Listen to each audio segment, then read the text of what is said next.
Hello students, welcome to SSD Education Classes and I am your friend Kashish Mehra.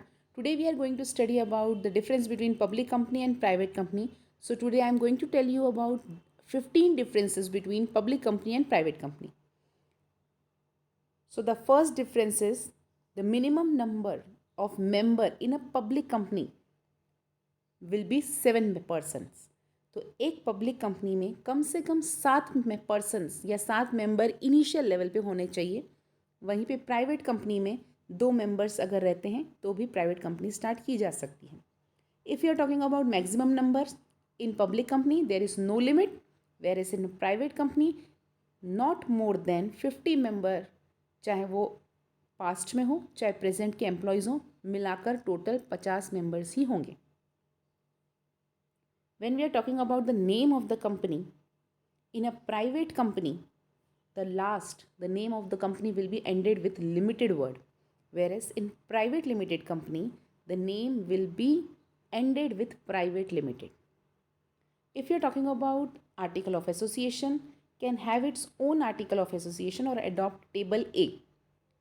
जहाँ पर हम बात करते हैं पब्लिक कंपनी में, तो पब्लिक कंपनी जो है वो टेबल ए को फॉलो करती है अकॉर्डिंग टू कंपनीज एक्ट 1956 के अनुसार. वहीं पे प्राइवेट कंपनी खुद का आर्टिकल ऑफ एसोसिएशन प्रिपेयर कर सकती है. जब हम बात कर रहे हैं commencement of business, shall not commence business unless granted the certificate of commencement of business. इसका मतलब जब तक पब्लिक कंपनी के पास certificate of commencement of business नहीं आ जाता तब तक पब्लिक कंपनी स्टार्ट नहीं की जा सकती. वहीं पे प्राइवेट कंपनी को हम स्टार्ट कर सकते हैं जैसे हमारे पास हमारी कंपनी इनकॉर्पोरेटेड हो जाती है, मतलब रजिस्टर हो जाती है. Next difference is invitation to public. क्योंकि ये पब्लिक कंपनी है तो वो इन्विटेशन किसको देगी? पब्लिक को. कभी भी शेयर्स या डिबेंचर्स परचेज करने के लिए पब्लिक को इन्वाइट किया जाएगा through prospectus.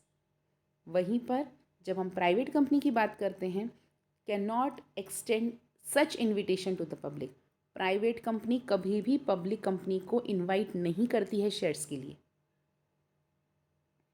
Next, if you are talking about transferability, तो पब्लिक कंपनी में there is no restrictions on the transfer of share. आप अगर पब्लिक कंपनी के शेयर्स की बात कर रहे हैं तो कोई रिस्ट्रिक्शंस नहीं है, आप अपने शेयर्स को इधर से उधर ट्रांसफ़र कर सकते हैं. लेकिन प्राइवेट कंपनी, जब हम प्राइवेट कंपनी की बात करते हैं तो there is a restriction according to the article में पहले ही लिखा रहता है कि आप अपनी कंपनी के शेयर्स किसी और के नाम पे ट्रांसफ़र नहीं कर सकते. अगर हमें क्वालिफिकेशन शेयर की बात करते हैं, the director should acquire the prescribed qualification share, तभी वो डायरेक्टर बन पाएगा.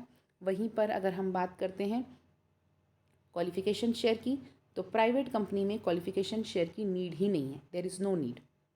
Quorum, minimum numbers of members should be present in the meeting. Quorum मतलब होता है कितने मेंबर्स कम से कम प्रेजेंट होने चाहिए मीटिंग में. अगर हम प्राइवेट कंपनी की बात करते हैं तो कम से कम 5 मेंबर प्रेजेंट होने चाहिए मीटिंग में, तब जाके मीटिंग पॉसिबल हो पाती है.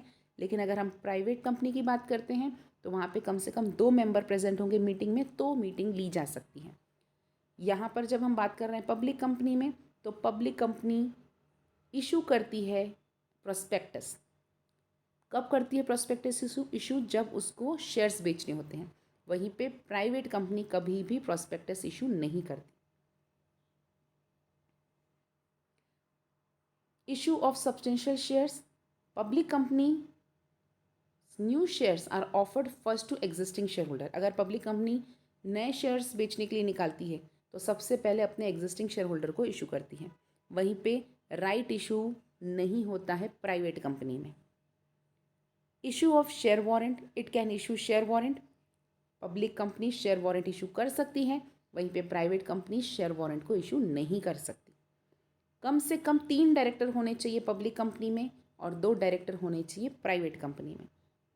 स्टैट्यूटरी मीटिंग कंपलसरी है पब्लिक कंपनी में, वहीं पे प्राइवेट कंपनी में कोई भी स्टैट्यूटरी मीटिंग की ज़रूरत नहीं होती. अगर हम मैनेजर की रेम्यूनरेशन की बात करते हैं तो इसका मैनेजर के रेम्यूनरेशन का 11% नेट प्रॉफिट से 11% एक्सीड नहीं कर सकता. मतलब कि मैनेजर का रेम्यूनरेशन नेट प्रॉफिट के 11% से कम ही रहेगा, उससे ज़्यादा नहीं हो सकता. वहीं पर प्राइवेट कंपनी में ऐसा कोई भी रिस्ट्रिक्शंस नहीं है. ये डिपेंड करता है कि प्राइवेट कंपनी के लोग किस तरीके से काम करते हैं। तो ये था डिफरेंस बिटवीन पब्लिक कंपनी और प्राइवेट कंपनी। होप स्टूडेंट्स आपको हमारा वीडियो पसंद आया होगा। अगर आपको हमारा वीडियो पसंद आया तो इसे लाइक कीजिए, चैनल को सब्सक्राइब कीजिए और जितना हो सके शेयर कीजिए। Thanks for watching the video.